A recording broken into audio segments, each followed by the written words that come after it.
I can be your good Sikh always, through thick and thin. And the friend asked once again, Sardarji, today you have got the letter that you have got everything back and the losses are very minimal. What are you going to say today? Sardarji said, today I am going in to ask for the blessings of the Guruji. And I would like to say, Guruji, now I have got a lot of money. Once again, I would be very rich. Please have mercy on me so that through the time of this happiness, I may not forget you. I can be your loving Sikh always. This is the bottom line. A person who does not feel any pain means who is not affected by pain or pleasure. He stays the same. He stays the same. That is why, according to the Gurmat teachings, it is not that a Sikh cannot dance. No, there is nothing like that. But this is true if someone is dancing out of pleasure, if someone is dancing because he has got some happiness, it is said because who dances at the time of happiness, he would be crying profusely at the time of sorrow. Sikh is supposed to stay the same. Means he is supposed not to be affected by worldly conditions. Right here in this Shabad, Guru says, Jo nar dukh mein dukh nahi mane. The person who is not affected by pain, who does not feel pain as the worldly people do, sukh snehe ar pay nahi janke, who is not affected by pleasure, love or fear, and who deems gold as dust, kanchan mati mane, means having a glance at gold, he does not feel any greed.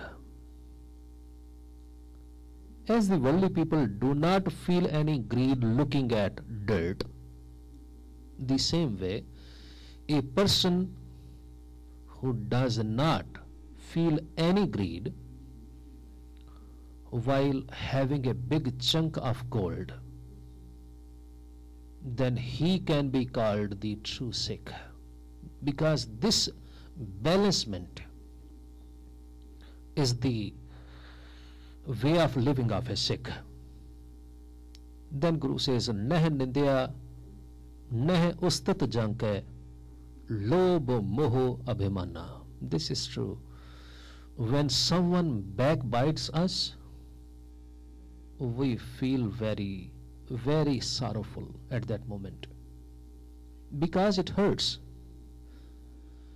When someone says something negative about us, it gives us pain. But can you find someone who is not painful even at the time when someone is slandering him, when someone is dispraising him? On the other hand, we feel at the top of the world when someone says something good about us. In other words, I can explain, it is our ego which gets hurt when someone says something negative. And it is our ego when we feel pleasure, when someone says something good about us, it is just because of ego. And a person who is not affected by good or bad words, who is not affected by praise or dispraise, who is not affected by respect or disrespect,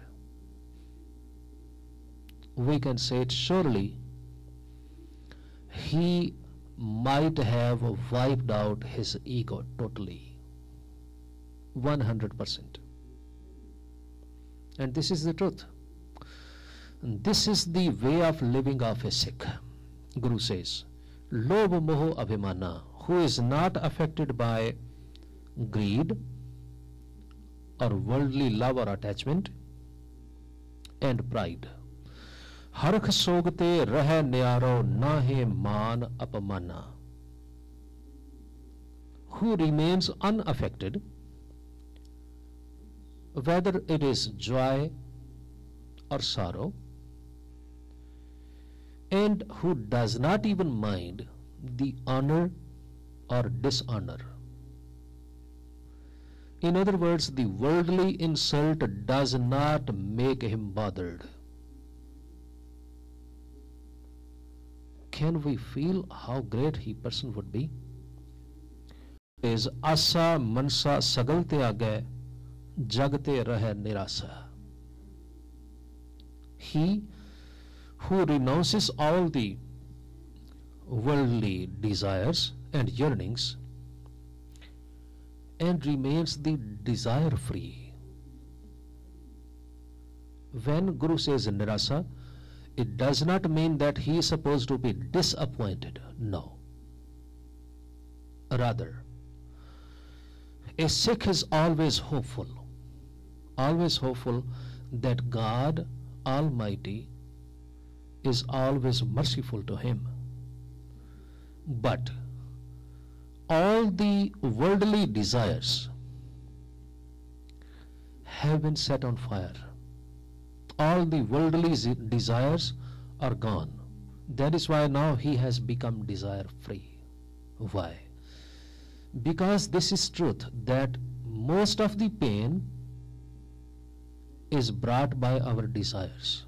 Just for instance, today I have a desire that I am supposed to be the king of world. But this is true that this desire would be bringing a lot of distress, bringing a lot of disappointment. It would be bringing a lot of problems.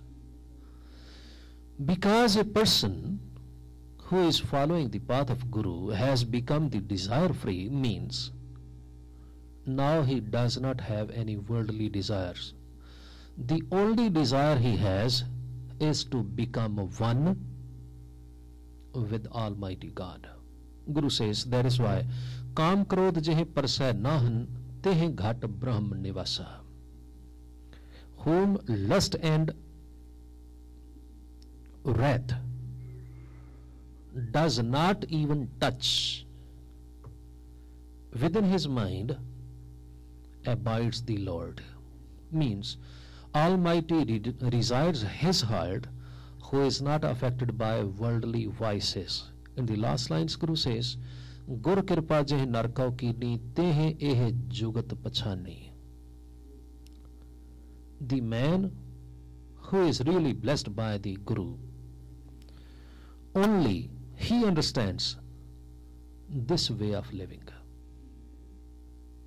This is like a formula of achieving oneness with Almighty God, but it can be achieved only by the grace of the Sadguru.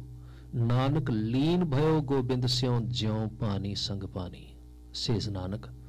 He becomes one with Almighty God, one as water blends into water, as water merges into water. May Guru shower his blessings on us so that we can understand the spirit of these words. Thank you very much for joining us today, and sorry for any mistakes. Vaheguru Ji ka Khalsa, Vaheguru Ji ki Fateh.